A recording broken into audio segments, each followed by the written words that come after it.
Hello, friends, and welcome to episode 577 of the Juicebox Podcast.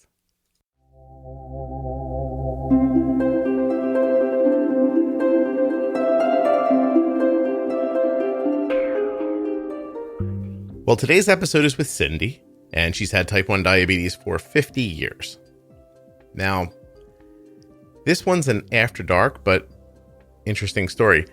I put the edit on this one maybe a month ago, and at this moment, as I'm putting on the ads, I don't remember why I made it an after dark. I just have a voice note at the end of this to myself that says, make the length of, I forget how I put it. Something about the episode title is the length of Cindy's time with type 1, and this is an after dark. But that's it, and I don't remember why. So we're going to find out together. I'll listen when it goes up too. While you and I are listening, let's both remember that nothing you hear on the Juicebox Podcast should be considered advice, medical or otherwise. Always consult a physician before making any changes to your healthcare plan or becoming bold with insulin. Have you filled out the T1D Exchange survey? I'll ask again, t1dexchange.org/juicebox. U.S. residents, please. All right, here we go.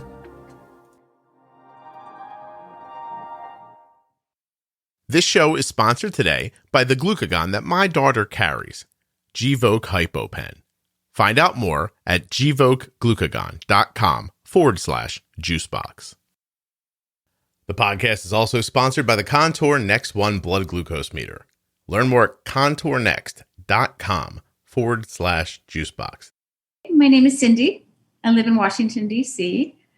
Everybody asks you at happy hours in Washington, what do you do? That's like their first question. So it probably doesn't really apply to the podcast, but I'm a managing editor for scholarly publications, and I have been type 1 for many, many, many, many, many years. Do you mean that when people find out you live in D.C., they imagine you're involved in government or lobbying or something like that? It's a D.C. thing. Like anywhere you go, hi, I'm Cindy. What do you do? It's a D.C. thing. It's all about work. This town is work, work, work, work, work. Do you think it's hi, I'm Cindy, and then the person wants to know how you can help them in their career? Exactly. Gotcha. Okay. Can you be valuable to me, Cindy? Should be the next statement, not what do you do? Probably not. No, I'm sorry, Scott. I don't think that's going to happen. You don't think it'll work for me? It's funny how... Probably not, unless you want to start editing or writing, or you do plenty of editing, I'm sure. But I have to tell you, I'm a terrible writer. And in that I paid no attention in school. And then I wrote a book, which is the oddest thing. And as I was writing, there were just times where I just couldn't, I'm like, is that a comma? No. Structurally, I'm terrible. I got a lot of nice feedback about the book and the way it flowed and how it read, but I didn't know the first thing about what I was doing. So I think I actually have your book. Do you really? Yeah. Oh, thank you. Mm-hmm. Had to be prepared, Does it need to be re-edited? Is that what you're thinking? No, I think it's okay. I think it'll fly. Thank you. So how old are you now, and how old were you when you were diagnosed? Oh, my goodness. I'm 59. And I was 9 when I was diagnosed. Wow. Did you get like one of those medals, the Lilly medals? My family's kind of flaking out on me. For the Jocelyn medal, you have to, since obviously I don't have any records of when I was diagnosed, you have to have family members write letters. And so I drafted letters for my family to just fill in the blanks and sign. Nobody did it. Oh, man. So are you serious? My significant other really wants me to get the medal because he's really all about recognition. He's very big Washingtonian that way. And so he's like, I'll write the letters for you. I'm like, no, I've got the letters. I'll sign them. I'm like, no, you can't sign them. Cindy, what are you touching? Oh, sorry. My pump. My bracelet is... It's okay. I will not use my hands, okay? No. I listen, I talk with my hands when I'm not... It's odd when I do the podcast, I do a little, but in person, I do it a lot. And I think I've stopped myself because I know I bumped the microphone and cables and things like that. But that was just so funny because people won't understand that right before we started recording, we set you all up so that you wouldn't touch anything. And then I could hear you getting excited and telling a story. And I was like, did she find something to touch? No, it's my dog tags on my wrist, bumping against my pump. It's okay. Let's, so I've got my arms crossed now. Let's see if that works. You're going to be sitting on your hands by the time we're done. Exactly. So that's interesting. I didn't know we'd be talking about this right away, but so you understood that family members these weren't the people who you could just say, hey, I need you to write a letter. So you said, look, here's a letter explaining my diabetes. Can you sign it and mail it?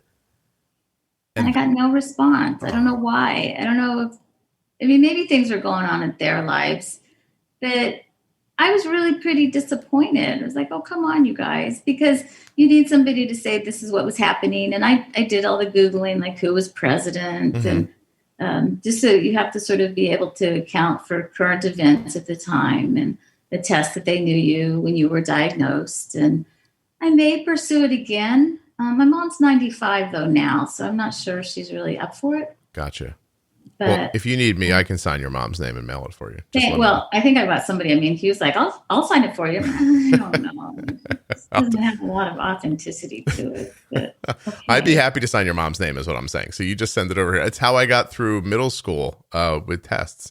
I found a lovely girl named Karen who I just decided she would be my mom. And so I just had her start it.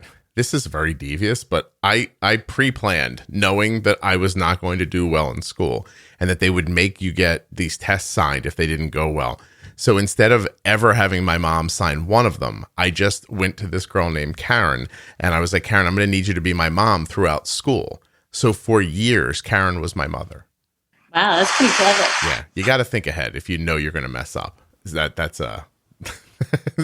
and that girl did it. She was so nice about it. I think it was frustrating at some points because I really didn't do well. And she liked you. I don't think so. She was so pretty. Oh, okay. Like she was definitely one of the girls that, as I think back, I would have been nervous to talk to. And so I just was, it's like, hey, can you sign this? Eventually, a girl named Julie also took it up when Karen moved on. So I had two different people helping me. Okay, so tell me a little more about. How far back it's not pejorative. How far back can you remember? Remember when I was diagnosed? Yeah, because I'm 50 and I don't know anything about the beginning of my life. I think my life started when I became diabetic. That's one of the first things I remember. Really? And how much of that can you put together for me here? Like, and that's a pretty good age, right? I was 9, and I know other people can remember before that age, but I don't know if it was because it was such a big shift, because it was so heartbreaking, because of how my family dealt with it. That feels like when my life really started. I don't remember a lot going on before then. Okay. It's a weird dynamic. I'm not quite sure what that's about. Well, so 50 years ago, management, what did it mean? Like you're a 9-year-old and suddenly this has been thrust on you. What is it that's been thrust on you? The thing that really stood out for me is that you can never have sugar or candy again. That's what they told you. Just no sugar, no candy. What did you eat growing up? And you'll go blind if you do. It was really very scary. And I asked my sister, I said, is this right? Is this what I heard? Or am I just, making it up? And she said, no, they pretty much told us no sweets. And I was heartbroken because my father used to bring me candy all the time. He'd come home and he'd bring me candy. And so to hear that I was never going to get to eat candy again, it was not cool. In the holidays, I think were kind of ruined for me because the holidays have so much food and candy associated with them. I remember my first Easter basket. This is going to be a woe is me story. I thought for sure my mom would put a chocolate bunny or something in there. No, she put Trident sugarless gum. That's not Easter. No. I was like, really? I remember being really disappointed. I tried not to show it because she was doing what she was supposed to be doing, but Yeah. Well, so it wasn't hyperbole either, right? That might have been true on some level at that point. Like they needed to cut carbs out of your life or you were going to suffer some long-term effects? Because was that just the honesty of the treatment at that time? I think it was because I don't think they really knew how to manage it. Remember, this was on 1 shot a day in the morning with very old beef pork insulin. It was Semi-Lente and Lente were the names of the insulin. It wasn't multiple daily injections, certainly no pumps. Didn't know what your blood sugar was other than testing your urine. And we know that that's not very helpful or effective. Mm-hmm.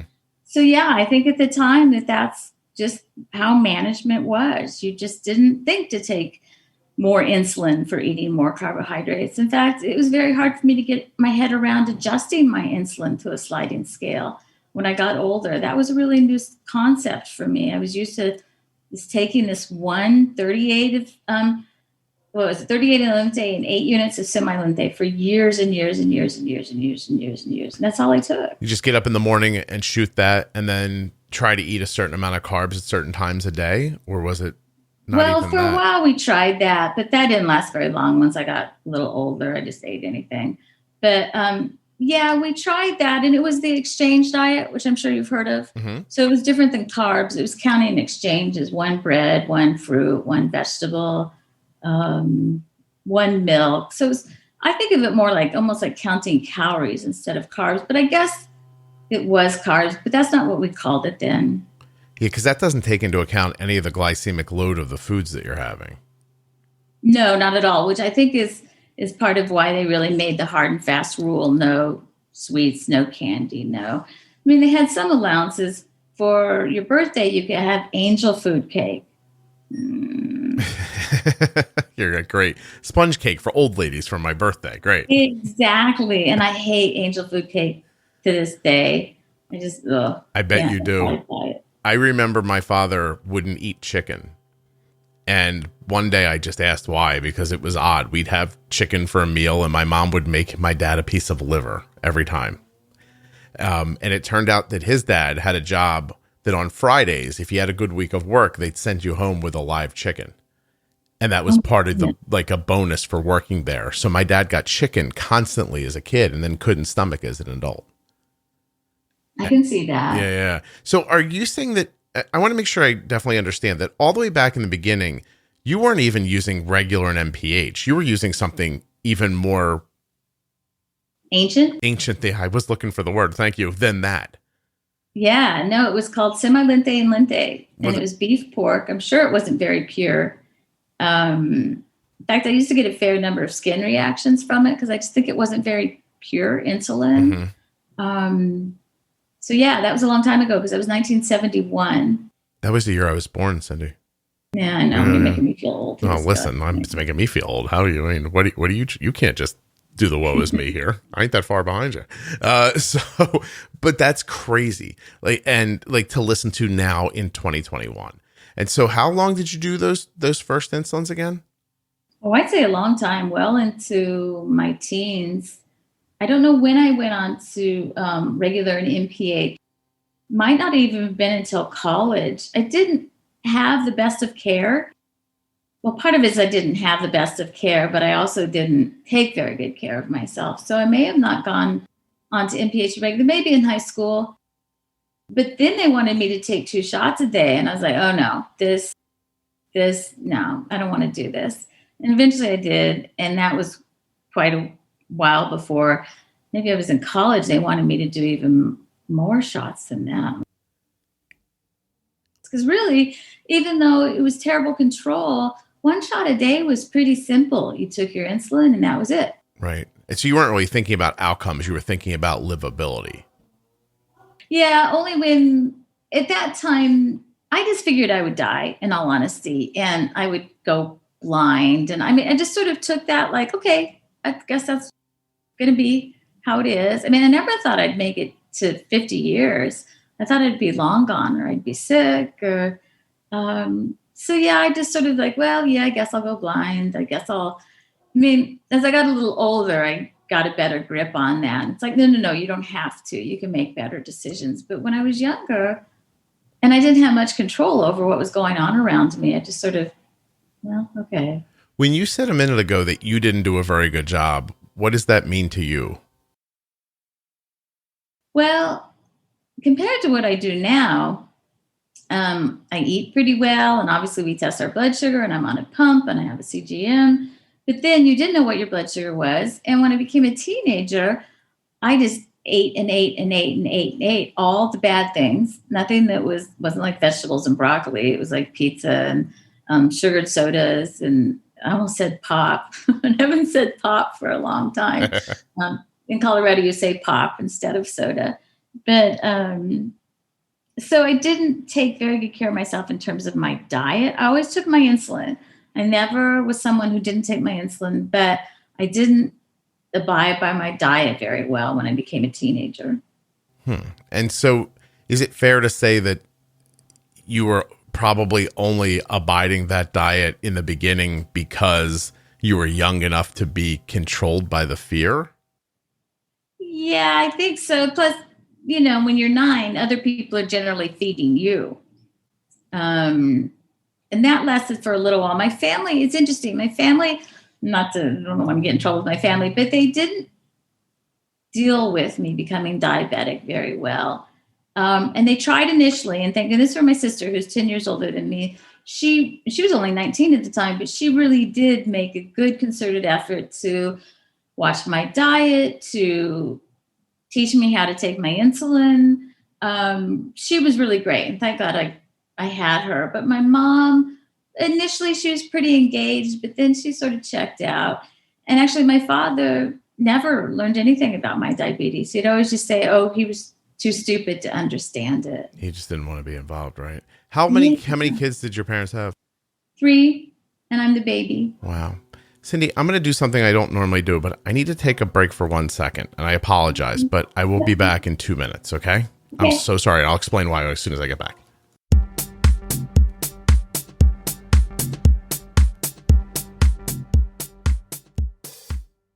Gvoke HypoPen has no visible needle and is the first pre-mixed auto-injector of glucagon for very low blood sugar in adults and kids with diabetes, ages 2 and above. Not only is Gvoke HypoPen simple to administer, but it's simple to learn more about. All you have to do is go to gvokeglucagon.com/juicebox.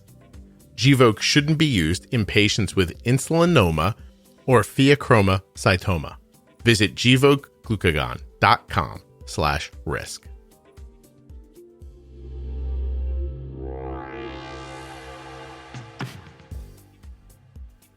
When you arrive at contournext.com/juicebox, you will see many things, because this is the most excellentest website ever. I'm not even kidding. I love this site. When you're on a website and you think, who designed this? A person who's never used the internet before? This site always gives me the exact opposite feeling. Everything's easy to find. It's the information I want. It's laid out well. Love, love, love it. So why would you go there? Well, the Contour Next one is the most accurate blood glucose meter I've ever used. It's incredibly easy to hold. It's incredibly easier to use than it is to say incredibly easy, apparently. Sorry about that. It's incredibly easy to use. Fits in your hand well, has second chance test strips. So if you miss the blood the first time and only get like a little bit, you can go back and get the rest without ruining the accuracy of the test. And I'm not trying to tell you that it needs a lot of blood, because it doesn't. It's a pretty tiny blood drop that it requires. I love this meter. I'm not making that up. It's legit the best meter I've ever used. Super, super accurate. You deserve accuracy.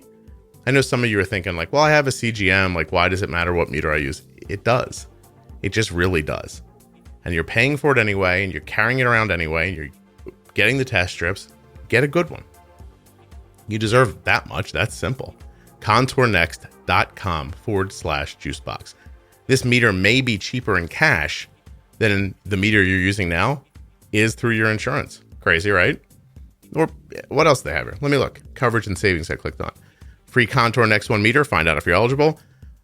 There's a lot of stuff here. You gotta look. It's a legit website. Head over, please. And get the meter. Ask your doctor for it. I mean, use my link, but if you're in the doctor's office, be like, how come you got me walking around with this crap meter when I could have the Contour Next 1? What are you doing to me here? I mean, nice that up when you say it, for polite conversation.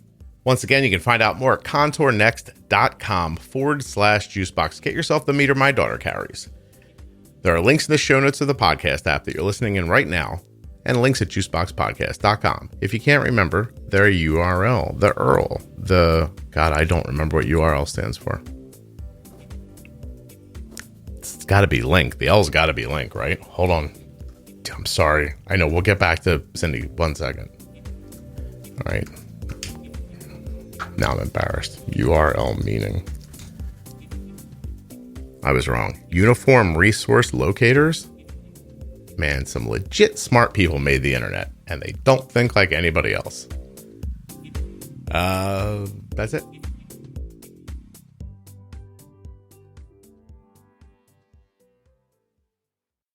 I'm back. Let me just make sure I've got my recording going again. So, are you there? I'm here. I apologize. They're keeping in mind that I'm doing this. My wife is working downstairs. She's on a call with France, and I have 2 young people here cleaning up the house, like kind of outside a little bit. And I said to them, "Hey, between 11 and 12, no loud stuff." And they're like, "Okay, no problem." And then another person showed up to help them and didn't get that message. So there's this noise that then my older dog is responding to. So my wife just texted me and she's like, "Please do something." It's like, all right. So I see you. I think I got something accomplished here. I asked them to move to a different place for a little while. So hopefully the dog will calm down in a second. Anyway, I want to jump right back into it because I'm kind of fascinated by this, that you have this good recollection of the time. I want to go back to you saying you just thought you were probably going to die. And I realize that's such an odd thought now because management looks so different, insulin's so different, technology is so much different. But is that a freeing experience or is it a limiting experience to be told that your life's probably going to end short and you will be blind when it's over? I think for me, it was limiting. I mean, I would imagine that. I've also heard people just say like, "Oh, I just thought, well, this is my lot." And then they ran forward. Yeah. And I think for me, it was limiting, but I made certain assumptions that now are being challenged. I assumed that I would be the one who got sick and my sister would be taking care of me. And that hasn't been the case at all. Mm-hmm.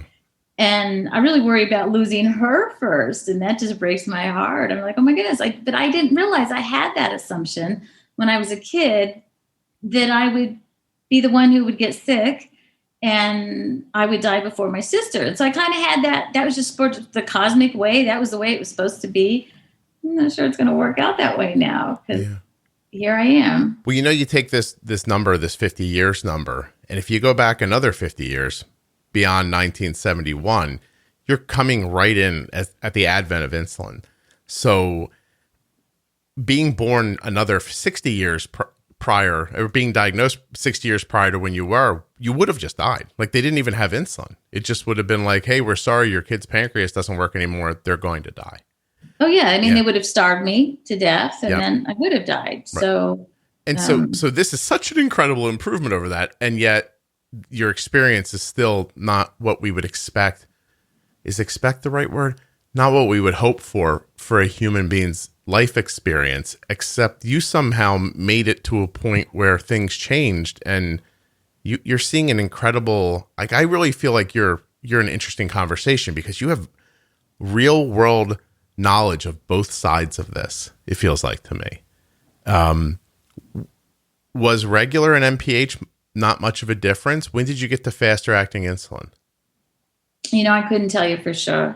Yeah. I think it was maybe a little purer than the semi-lente and lente. Mm-hmm. And I don't remember what the peaking time or anything like that of semi-lente and lente was. The thing I didn't like about regular and NPH was the absolute must to eat lunch. You absolutely had to eat lunch. Okay. And even when I was in 5th, 6th grade, I had to eat with the second graders because they ate earlier.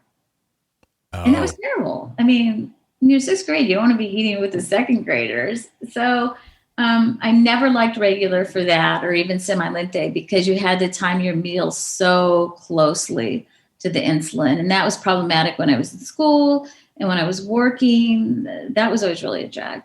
What kind of, it's interesting, right? Back then, nobody cared about kids. I know like younger people don't understand, but nobody would think like, oh, we're going to make Cindy go to lunch with kids that are 5 and 6 years younger than her. She might not like that. They would just think that fixes the problem. And then that would, yeah. Right. Most definitely. Yeah. No, there wasn't any of this touchy feely. But now, so let's ask, what was it negatively impactful on you to sit? Because I assume everybody in that room thought of you as the sick kid who had to be there. Probably. Yeah. I mean, I was more and because you know how the kids start to get that age, and it was just wasn't a lot of fun. I didn't have anybody to talk to, and then when my class would go to lunch, because I'd already eaten, they'd have me like work on the bulletin board or something like that. And interestingly, this is when I think my relationship with food started to really go south. I used to, because one of our teachers used to give out candy to kids for rewards. Well, they couldn't obviously give that to me. But I used to steal her candy when I was working on her bulletin boards when everybody else was at lunch. Mm-hmm. And that's the first step in this adverse relationship with food. I think so. Yeah. I mean, actually, as much candy as I was fed before I became diabetic, I'm not sure that was a great setup to begin with. Because it really felt like something got taken from you. Oh, yeah, absolutely. I even remember being in the hospital when I was diagnosed and stealing lemon heads from the little girl's nightstand next to me in the room I was in. Pretty desperate kid, right? So, yeah, I even remember the lemon heads to this day. No kidding. So, but that's a connection. So again, to kind of look backwards, parents and their involvement with their children has grown over the decades. So this candy your father would bring home was probably a major connection point for the two of you, I would imagine. I think so. I think that's a good insight. Yeah. Yeah. And it's probably one of the only ways he knew how to show you he cared about you. I'm guessing, because a guy in his 70s with kids is born in the 40s or 50s. I'm assuming he was born in 1913. Oh my goodness. Excuse me. Yeah. So I'm not assuming he's had some very warm upbringing coming through that time either. No, I don't think so. I think it was pretty rough. Do you have kids? No, I do not. I don't even have cats anymore. Like I'm a reformed cat lady. So I don't have anything, no cats. I didn't have a significant other, and that's cool. Cindy, you might have just named this episode and not meant to. So you got to say something more interesting than reformed cat lady before this hour's over. I didn't think about that. Oh my goodness. Yeah, or you're going to be pissed when yours goes up. You're going to be like, oh no. What was I thinking? Oh, Delana, what were you thinking? So, okay. Wow. Now, how was your health through that time? How was it measured, I guess? That's a good question. I mean, we did the urine testing, and it was actually my sister who found a doctor who was not just our general GP, who had some specialty in diabetes, but he wasn't an endocrinologist by any means. And his care was actually pretty mean. You're going to get your legs cut off. It wasn't real effective, and it didn't make me want to try a whole lot harder, I must admit. And I guess it was just by urine testing. And if you weren't losing weight, I don't really remember them paying a lot of attention and all. I mean, you took your insulin and you were on your way. Not being dead was the measure of success. Yeah. I don't remember and other than testing your urine. I don't remember them putting a lot of focus on anything else. It's different than it is now. Yeah. When do you remember it shifting to A1Cs and that kind of stuff? When I was in college. I don't think I had my first A1C drawn until I was in college. Do you have any idea what it was? 11%. 11%. Yeah. And I think that had it been drawn when I was a teenager, it could have very well been even higher. Yeah. So like I say, I'm pretty lucky that I'm here. And that wasn't shocking. It was just matter of fact, right? You're just like, hey, your A1C is 11. Did they say then do something about it, or? They were pretty dismayed, but I didn't really have anything to compare it to. Yeah, I can't imagine. 11% is an average blood sugar of 269. I know. And imagine how crappy I felt. Yeah, well, that was my next question is at some point, do you have hindsight for how it affected your mood and your overall life? Yeah, I think it's going to sound like I'm really exaggerating, but I think I probably felt really physically bad, like most of the time. And sometimes I wonder how it affected my outlook on life, because I'm not necessarily the sunniest and cheeriest person. Mm-hmm. But I wonder if you feel bad all the time, if that affects how you experience the world. Yeah. And just the cloudiness that comes with and the brain function that is limited by the blood sugar being higher all the time. Yeah. And I didn't even really realize that had such an effect until the last few years, I've been controlling my blood sugars pretty well for quite a while, but really sort of paid more attention since I've been looping these last 2 years. Mm-hmm. And I guess I'd never really put it together so much, how my moods were really dramatically affected by my blood sugar. Does it make you sad? Yeah, it does. I look back and I think, that wasn't so good. That was kind of rough and not a great way to.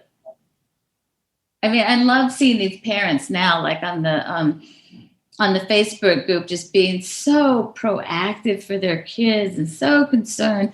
Conversely, sometimes I feel like they're a little tortured by the numbers, but still, I just am so pleased to see parents really stepping in and trying to do their best for their kids. That just makes me feel like that's going to bode so well for the kids. Well, just like with you and Arden too. It's like, that just warms my heart so much to see parents trying so hard to manage such a difficult and frustrating disease. The way I kind of see it, I think, is shifting the burden from the physical of the child, like in your example, to more of the stress and mental side. And at least it falls on the parents then and not the kids. I have to say too, your story hits me right in.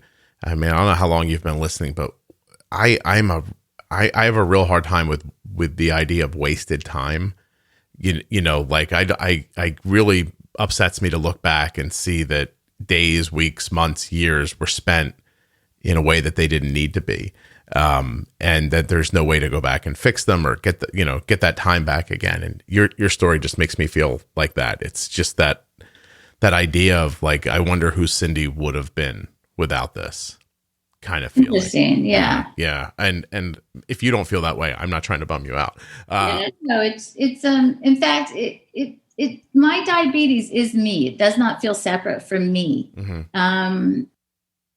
In fact, it took me a long time when I would go to see a new doctor and they'd say, what medications you're on? I tell them what medications I was on. And they say, aren't you on insulin too? Oh, yeah, that's right. So for me, it's a big part of my identity. So I don't even know that I can go back and say, well, shoulda, coulda, woulda. And the thing is, Scott, is if you didn't know how to do differently at the time, you just didn't know. It was the best that they had. Yeah, no, it's all hindsight that allows you to feel that way. It's, I'm not saying that I'm curled up in a ball, bemoaning every bad decision I've ever made. It's a sad idea that to be born then instead of 30 years later leads you to say, I'm not a person with the sunniest disposition. And I wonder how much that has to do with that. Because you seem like a well thought out, reasonable person. Otherwise you're not, you don't seem like you're depressed. Well, you haven't heard the whole story. All right, go ahead. No, I've worked for many, many, many, many years getting my head together. I really have. Okay. So I feel like I'm pretty self-aware and pretty self-observant. I've come a long ways. What did that path that you traveled look like? It's pretty rough. Graduated from high school, which was no big deal because that was expected. And then I went to school in Boulder and took terrible care of myself.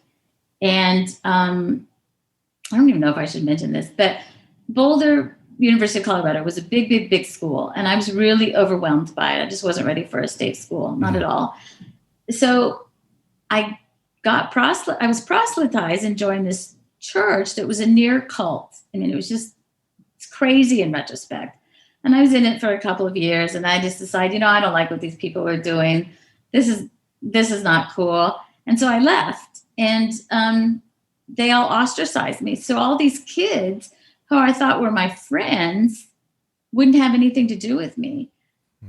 And so here I was stuck in this big state school with all these kids who were acting like I was just, something terrible that shouldn't be dealt with. And I wonder if that's part of what sent me into my first depression. Okay. So I was actually hospitalized when I was in college, when I was a senior. So I had to go to the 5-year plan.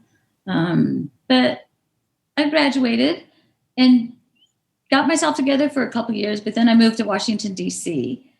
from Colorado. And the East Coast is very different. I think you grew up in Philly, so you may not be able to relate to this. But the East Coast is very different than the West. It's just different. It's more fast moving. And people aren't as friendly. So there was a bunch of other circumstances that happened at that same time. In addition to the fact that I had really severe retinopathy, I discovered about a year after I moved here. So I actually got really depressed again and was hospitalized again. So but that was a really bad time in my life. I had really severe retinopathy, and I was hospitalized for a long time. And unfortunately, I made a couple of attempts, which I'm not crazy about. But I'll tell you this, that since then, I'm so lucky that I was able to go to the hospital that I was able to go to.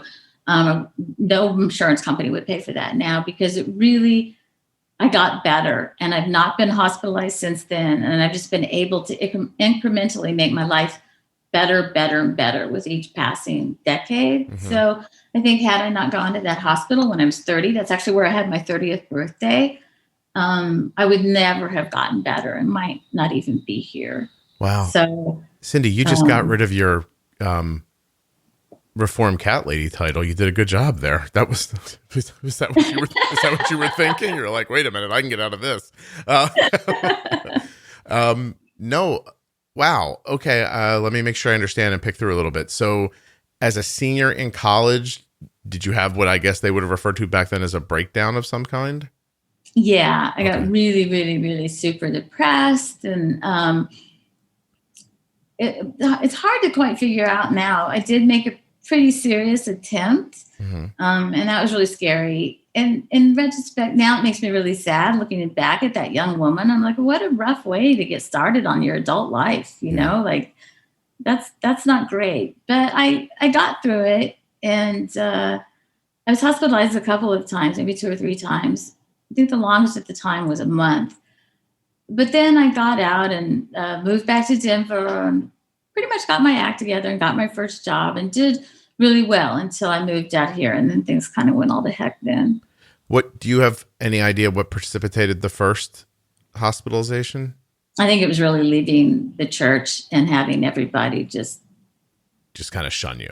Yeah. Plus my family was a bit of a wreck too. So I don't think that helped. It was really hard for my mom, for her to lose me, to have me go to college and be independent. And so I think there's a combination of things. Wow. And then you did finish up school. You traveled east, and then, and I'm sorry, but when you say attempts, you mean suicide, right? Unfortunately, yeah. Okay. And so you had a couple of more goes with it there, and then were hospitalized a couple more times, I would imagine, around the attempts. Yeah. Okay. Yeah. I was pretty sick. And so I couldn't work. I was having a really hard time working, but I was also going blind at the time. Not blind, but it looked like I was going to go blind because I had really significant retinopathy in both eyes. And so I was having a lot of laser treatments, and somebody who had promised to move, you've heard these stories before, somebody who had promised to move here with me didn't. And so that sort of broke my heart. And then Washington was different than Denver, and it was really hard for me to sort of scale up to. I mean, now I could do it because I know what cities are like, but then I didn't know. I mean, I grew up in suburbia, almost a rural area. So it was very different moving here. Wow. It was hard, and then almost going blind didn't help either. So it's like a confluence of things. Yeah, no, just a lot of stuff that all felt like it had no exit, I feel like. Yeah. I mean, it was scary thinking about going blind. I mean, I felt like I dealt with it pretty well. Like I went to the Columbia Lighthouse for the Blind and saw their apartment that they had you stay in and the things that they could teach you. And So I felt like I dealt with it pretty well, but that didn't mean it wasn't scary. Well, so you were really, oh gosh. Okay. So you were headed towards blindness and preparing for it. And yeah. Oh yeah. I thought for sure. I mean, my retina guy, who I love, oh, thank God for this guy. He saved my vision. He didn't say anything at the time, but many years later, he said, yeah, your retinopathy was pretty bad. And for a doctor to admit that, even many years later, it usually means it was pretty bad, you know. Usually they're not that forthcoming. So yeah, it was really bad. I had like 18 laser treatments because this was the era of lasers, and 4 vitrectomies, I guess. Oh my gosh. Is it painful to have work done on your eyes like that? Yeah. Well, the creepy thing is if you have an ocular block, it's not so bad, but ocular blocks, in fact, you can't feel anything if you have an ocular block, but the ocular block's really creepy because they have to inject the anesthesia in your face so that the needle gets back to your ocular nerve and you can't close your eye. So they're coming at you with this big needle. I mean, I'm sure people who are getting shots of their eyes now from for retinopathy, I'm sure they have similar stories. I don't know what the shots are like now. And the vitrectomies, it was just a pain because I couldn't drive for a long time. For a while, I couldn't see people's faces. And that was really dismaying. You take for granted how much information you gather and how much connection you have to seeing people's faces. Yeah. I have to tell you, the shot story is still, I can't quite get the tightness and the chill out of the top of my spine, but I'm working on it because I think I drew myself a picture while you were talking. It creeps people out, that story does. And it was pretty creepy. Don't close your eye. What do you mean I can't close my eye? That's a really big needle. And it's right under your eye to get back to your ocular nerves. Okay. All right, good. Well, we're going to skip over that now, Cindy. So yeah, let's skip over that. It was pretty creepy. Oh my gosh. So I'm assuming, the control is what sent you towards the retinopathy. So is that the moment where you figure out how to manage in a different way or not I yet? think it did bring me up short. I really do. And at the time, 20 years out from diagnosis was usually typical for getting retinopathy or being diagnosed with retinopathy. Okay. And once again, I kind of thought, I met the milestone, 20 years, here I am. But that's when I started to think, no, maybe this could be different. Maybe you don't have to hit the next milestone, which is the kidney failure. Maybe you can. Problem is, I didn't have the best relationship with food. I used food a lot to comfort myself. So it was difficult to sort of get around that. And it took me quite a few years to stop using food to comfort myself. And then the other thing is I have a wicked sweet tooth, just a wicked sweet tooth. So that's always been problematic, being diabetic too. How did you overcome the food as comfort? I think some of it's just gaining mental health. Okay. I think introspection and connection and support, but I think a lot of it is just mental health. I'm using my hands again. My bracelet's bumping against my watch. So let me stop doing that. Thank you. You sort of found more clarity in your life overall and then didn't have to go to the food in the same way. Exactly. Okay. Yeah. Okay. I have to collect myself for a second. Like, I remember your email, but I wasn't 100% ready this morning. So there's a lot going on here. And so I usually take a couple of minutes to gather what I'm thinking about before I sit down. But you and I just sat right down and there were a couple of technical problems. And then 30 minutes later, you have a needle in your eye. And it's, I want to make sure I do justice to your story here. Okay. Let's see.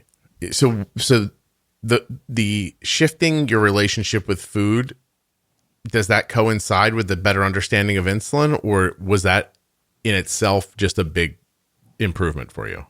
It's a big improvement, I think, and just gaining more his mental health so that I wasn't turning to food for comfort. I was turning to other things. Yeah. And I'm not, you talk a lot about knowing about how insulin works. I'm still not sure I know how insulin works. I mean, I know how it works. I understand how it works and I understand peaking and all that good stuff. But sometimes I still feel a little flummoxed by it. Like, what is this about? Which this is jumping far ahead, but I'm actually experimenting with eating low carb because I just can't get this carbohydrates thing down. I pre-bolus. I do all kinds of things. No, my blood sugar gets high and then it gets low and then I get frustrated and then I, start griping about it. And so I'm really trying the low carb things. My blood sugars are just so much better and it's just easier. I would do whatever is best, especially when you have advanced issues. I mean, that just sort of makes sense to me. And you're willing to do it and it's not causing you any kind of emotional trouble to eat that way. So I would do it, Yeah, I'm working on it because I think I need a little bit of help though, because I keep having lows. So I got to kind of figure that out, but I'm pretty on top of everything. We need a little good news here. What is your A1C right now? Oh, I'm so proud of my A1C. This last one was 6.3%, and the one before that was 6%. So I'm really excited about those because that's the first time I've been able to break 7. Well, no, I've broken 7% a couple times, but only like 6.8. So the 6.0, I was so excited. I posted on Facebook, this is what my hemoglobin A1C is, la, la, la, la. I was really excited. So, and actually looping and being exposed to your group, and a lot of the things that I've learned just in the 2 years that I've been looping have also really helped me gain better control. What pump are you using with the loop? I'm using an old Medtronic pump. Okay, cool. Oh, that's amazing. Good for you. That is so exciting. So you're telling me that this improvement's only a couple of years old for you? This market improvement. Yeah. No, I've always really struggled to break that 7%. And there's also something that I've picked up from you. And I wonder if it wasn't part of my thinking is that, well, that's just the way diabetes is. Because if you think about it, that's kind of how I grew up, right? Yeah. No, every step of the way, it was don't eat sugar or you'll lose your eyes. That's what happens. And other messages like that. And then by the time you're 30, your sight is impacted. I don't see how you wouldn't believe that. So it's been interesting to sort of to recognize that and be like, wow, Scott's got a point there. Thank you. This makes me feel nice. Thank you. I have to say that has always just from the beginning rubbed me oddly. From the very start of my daughter having diabetes and a doctor intimating it, and then being, starting a blog and having more contact with people who had type 1 and seeing other people who were writing about it. I just really much rub up against that idea of like, well, this is it. Like, this is it. There's nothing you can do about it. I hate it when people say that's just diabetes. And even when they're just being flippant about it, which I understand completely, when you're just joking a little bit, it still makes me uneasy because I think someone's going to see that and that's going to be their thing that they use to give up and say, see, somebody else agrees with me. This is the best I can do. It's not my fault. It's not because I don't understand something. It's because the magic diabetes fairy has control of my life. And so I'm just on a wild ride to the end now. And I don't think that needs to be. And I mean, your example proves that out over and over again. Do you have any other autoimmune issues? I have a little bit of hypothyroidism, but I'm really lucky. I have some other complications, but they haven't been debilitating anyway. I have bilateral frozen shoulders, and I'm getting the tendinopathy type things like the trigger fingers and the Dupertren's contracture, I think it's called. So I'm getting more of the sort of tendinopathy stuff, but it's not so terrible that I can't. And the frozen shoulders are pretty bad, but they're not like going blind or being in kidney failure, or having your feet amputated or anything like that. I mean, they were a pain, but no pun intended. Oh. But I've got through those. Can you go through them real quickly with me? Frozen shoulder, how does that present? Your shoulder freezes. Actually, it was really incredibly painful. Usually it's your non-dominant side. Really, really painful. You lose range of motion. Now, when you look online, it'll say, usually resolves in 6 months or 12 months or 18 months. For me, it started in 2006, and I was just able to swim again with both arms across the pool last summer. Were you swimming in a circle up until then? Exactly, with one arm. Yeah. But then it happened to my other arm too. And that I was really unhappy about because it was so painful. My left shoulder wasn't. It happened to my other shoulder, not my arm, my shoulder. And I just knew my shoulder was never going to be the same. And that really frustrated me. That I was really cranky about. Mm-hmm. It didn't get as bad as my left shoulder. So that's encouraging, but it's still not back to what it was before it froze. Oh, I'm sorry. Is there treatment for it or? Physical therapy, which I found to be, well, actually, I foolishly, and I wish I'd done more research, had it manipulated under anesthesia, where they just manipulate your arm and tear up all the scar tissue. Really regret doing that because it's really painful. And they couldn't give me cortisone, and they sent me to physical therapy the next day. I thought I was going to die, Scott. It was terrible. Oh, you're telling me, so they shot you up so you couldn't feel it and then manipulated your arm in a way that broke up all that, and then there was no medication afterwards. Exactly. Ugh. And then wanted you to keep moving it. Exactly. How long was that process? Quite a while. I think I did physical therapy for a while, and that was incredibly painful. I think with time, it would have gotten better on its own. I don't think that going through all that made it better any faster. I think with time, it would have resolved. I see. And what were the other two things you mentioned? There was something about your hands, I feel like. Oh, trigger finger, where your finger gets locked. Okay. It's a tendon thing and pretty typical with type 1, I think. Well, with diabetes in general. And then it's new for me, this Dupertren's Contracture. I think that's what it's called. Or you get these lumps in your hands, and then it doesn't happen to everybody. It doesn't progress the same for everybody, but you get cords that extend from these lumps in your hand, and they draw your fingers in towards the palm of your hand. Oh, no kidding. A gradual thickening and tightening of tissue under the skin in the hand. Condition most often affects the fourth ring and fifth little finger. Over time can cause one or more fingers to stay bent towards the palm. This can complicate everyday activities. So it doesn't, like, you can't make it go back.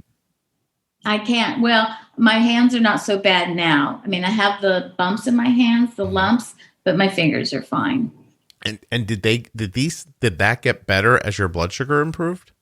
This is a recent thing. Oh, it's recent. It just started, I'd say, within the last year, 6 months. Okay. So that is kind of frustrating that I have an A1C of 6%, yet I'm still getting these what are considered complications. Yeah. Yeah. It sucks that I don't know if you know Jenny from the pro tip episodes and stuff. Yeah. And she always makes that point that she wants people to understand that you can't bank good health, and I just, it sucks because you put all that work in and you came all this way and you figured out so much. It just sucks that there's not a trophy at the end full of, like, I don't know, no complications or something like that. Yeah, no, it is unfortunate. Yeah. You don't win a prize like that. You do win. I mean, feeling better. Do you see yourself as a different person now?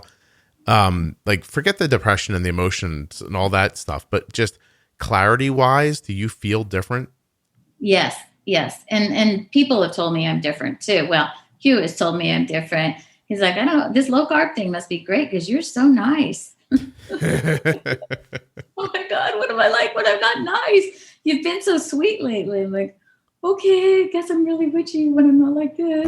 You gotta throw a special shout out to all the significant others in the world who are with somebody who's impacted like that, because it's difficult to love a person who is,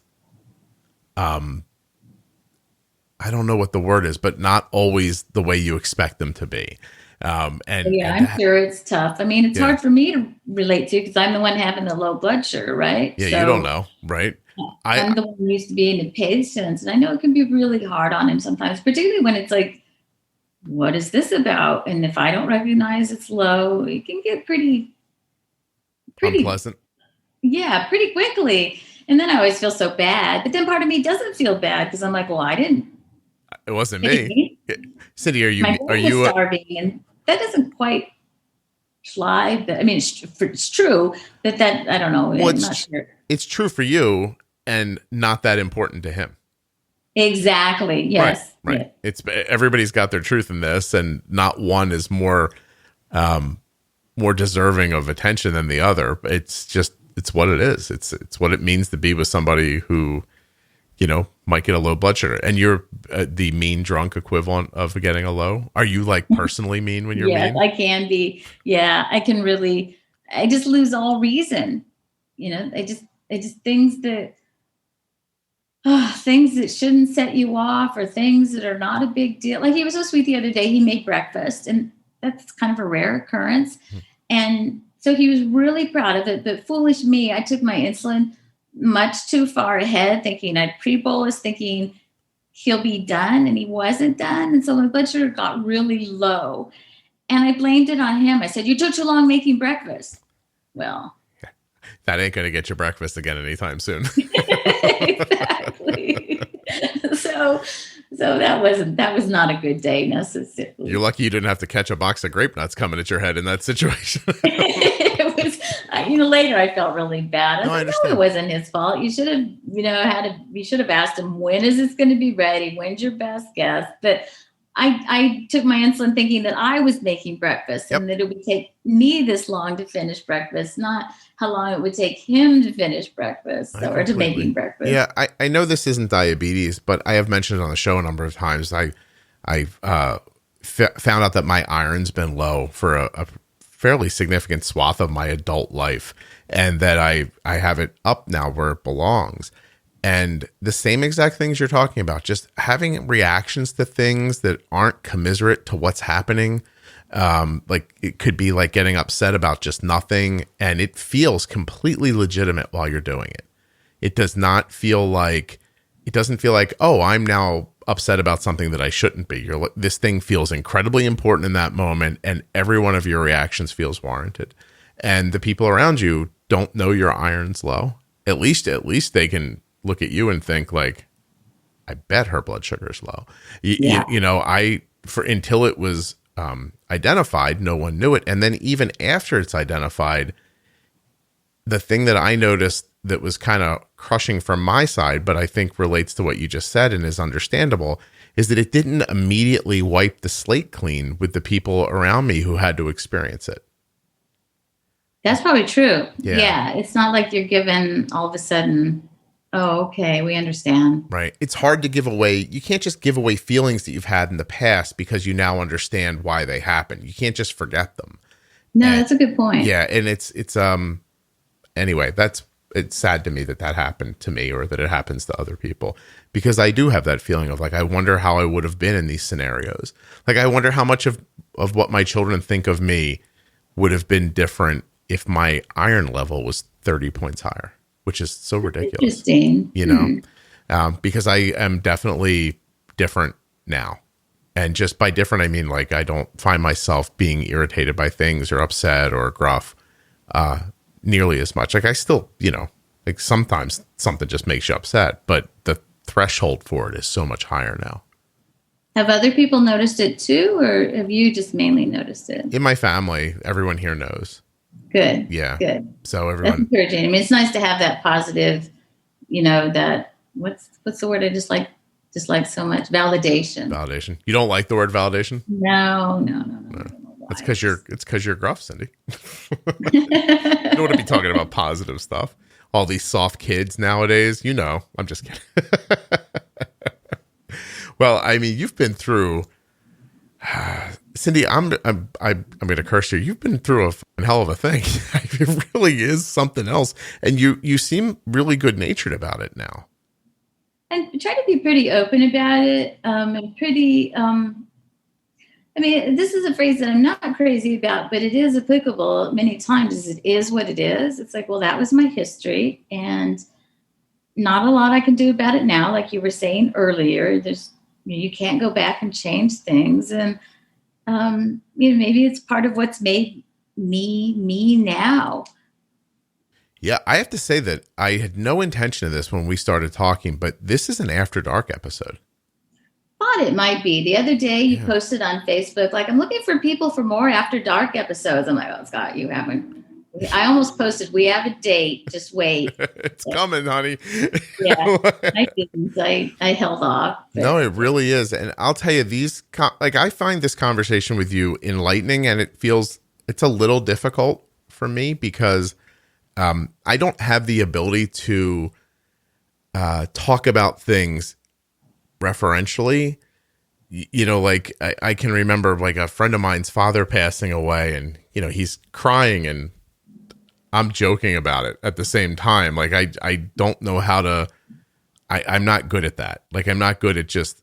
I also don't think anybody would listen. By the way, if this was an hour of you just recanting horror story after horror story, I don't think people would be able to get through it. And I think I was going to say a lot, but I think everything that you just said is incredibly important to hear for people. And I want them to be able to get through it and to listen to it and to hear that you're still a person who has a life. You're not a case. You know what I mean? Mm-hmm. Yeah. And I hope so. I mean, that's part of the reason when you said, if you think you'd be a good candidate for the podcast, I thought, well, it's been 50 years and I want people to know that you can make it that long, even if you were diagnosed in the dark ages. And just to give people a sense of like, yeah, you can get through. And so that's part of the reason, because I thought, well, maybe people can glean something from my experience. And if that's the case, that's great. Right. And just imagine, so. First of all, I'm sure that that's the case. But just imagine 50 years from now, I'm 100 years old and I'm doing this podcast and I'm interviewing somebody who was diagnosed, this year. And how much different their story is going to be. They're going to have a story that sounds like I was diagnosed. My parents were scared. They got me a continuous glucose monitor. A year later, you started using an algorithm that kept my blood sugar stable. And to be perfectly honest, I didn't notice it. I mean, it sucked having diabetes, but their story is going to not mirror yours in any way. I hope so. I really hope that's the case. Or at least it could be, I guess. I hope so. I really do. I think it could be. I think just even within the last 10 years, I mean, CGMs and pumps, and I was on a pump quite a while before I was on a CGM. I'm not really sure how I ever did it. Didn't have very good information to be on a pump and on. I'd rather be with if I had to give up one or the other, I'd give up my pump before I'd give up my CGM. I always tell everybody that. Well, yeah, and I would say I was going to ask you, as a person who's had diabetes this long, greatest advent ever for diabetes? What's that? CGM is the greatest advent for diabetes that you've seen? Yeah. Better than the better insulins, better even than the pumps. I think the CGM is just I know everybody uses this phrase, but is a game changer. I really do think it's just remarkable. It's probably the best thing that's come along, in my opinion. Yeah, I have to agree. I don't have nearly as much time with this as you do, being around it, but I haven't seen anything that's more impactful than this. There's ways around some of the other stuff, but this thing is it just allows you to make decisions that are so much more accurate and thoughtful. Yeah, I'm also encouraged about algorithm pumping. Loop has made a big difference. I've been looping for 2 years now. And what you hear so many people mention, if you've mentioned, is sleeping through the night. In fact, it was cute. Not too long after I was on Loop, my significant other said, how come your alarm's not going off in the middle of the night? Because I'm on Loop. I got an algorithm. Yeah. Excuse me. Arden's been using Loop for a long time, and I'm still very excited to try like Omnipod 5, because sort of like what we just talked about is that if Arden can get on Omnipod 5 and it works the way Loop works, it still takes out that little piece. There's no connecting. That Riley link idea is gone, and that just makes it incrementally better again.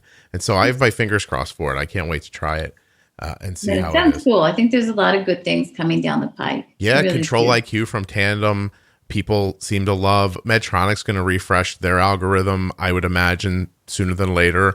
So it can only get better. Like, I really feel like when Arden's in her 20s, I might even be shocked by what's going on. I hope so. Yeah. I really do. I hope so. I mean, I really want the kids who are being diagnosed now, and the parents of the kids I see, like in the Facebook group, I really want those kids to do well. And it just warms my heart so much that people are looking out for their kids. And it sounds silly, I know, but no, it really does, just because parents should look out for their kids. But it is a different era. And I really love it when parents, even though I feel bad for them sometimes, because it is it is a burden for sure. And I do feel like they can be a little tortured by the numbers. And see, that's one thing that was easier. There were no numbers when I was a kid, but it wasn't healthier. So I would take the numbers over not knowing the numbers. I enjoyed listening to you talk yourself through that just now. Honestly, I really did, because you have there's some romantic feeling about diabetes prior to understanding the data, where you're like, I didn't really have to think about it. But then you're like, but look where it led. Maybe it would be better if I just had to have thought about it, which you agree with, because you said to me earlier, when you heard me say it's, don't listen when somebody says, oh, that's just diabetes. I feel like those two things connect somehow. So it's very cool. Did this podcast help you, Cindy? Oh yeah, no, this has been great. Seriously? It's really nice to be able to tell my story, because it's probably not the best story ever, but I just want to give people some hope that I have made it 50 years. And yeah, I've had some complications, but I also didn't take very good care of myself. And had I taken better care of myself, and I also think I'm very lucky. I think I may have mentioned this in my email, but a friend that I went to summer camp with died when she was 35.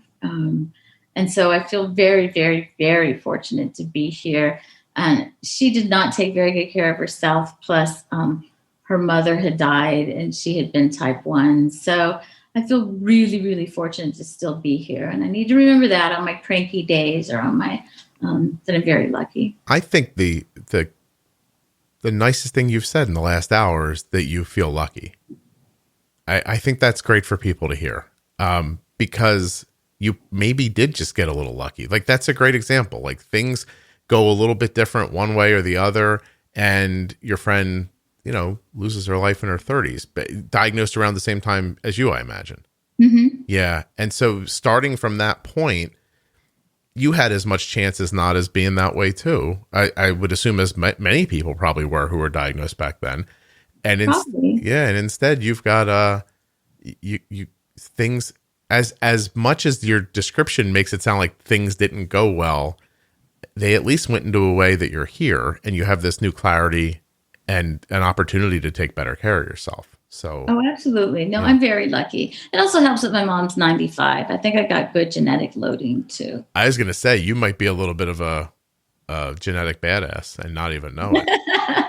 Badass. I like that. Yeah, no, seriously. Like, your body might just have like its own suit of armor or something. And that's, it's important for people to remember too. We all don't get the same, the same go. So that's another great reason to take incredible care of yourself.